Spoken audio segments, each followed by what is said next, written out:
Once the crop is finished, it is important for you to completely clean out the greenhouse in preparation for the next crop. This is the best way to avoid diseases transferring from one crop to another. During the cleaning period, greenhouse heating and cooling temperatures can be lowered to provide easier conditions for workers. Some control systems have a crop exchange setting that allows for temporary settings to be made during cleaning. Start by removing the supporting clips and completely removing all of the old crop, cutting away the organic material from the support lines and the substrate bags. Collect all of the cut organic material and move it to an area well away from the greenhouse so as to minimise the risk of disease transferring from the old crop to the new one. Remove the drippers from the substrate bags and collect the old bags of substrate.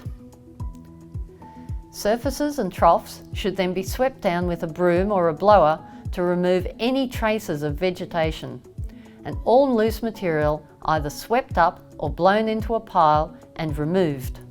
After blowing the greenhouse, make sure to collect any remaining fruit or plant material by hand. At this point, you should rinse out the rows with clean water. The irrigation system should also be flushed and disinfected. Make sure to remove any sensors on the lines when doing this. If time permits, the lines can be filled with a chlorine solution, with the chemical solution kept in the irrigation lines for 12 to 24 hours. After this period, the system must be thoroughly flushed with fresh water to remove all traces of the chemicals. At the end of this process, make sure to run the main irrigation line clean with fresh water. Adequate ventilation should be given to the greenhouse during this time, and appropriate PPE must be worn by workers when handling these chemicals. All surfaces in the greenhouse are then washed and disinfected.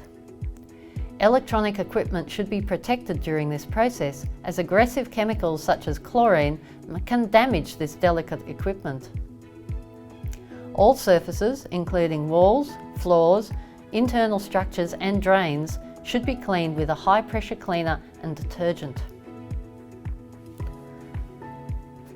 At this point, it is also wise to include cleaning of irrigation components such as irrigation storage tanks, fertigation systems and filters.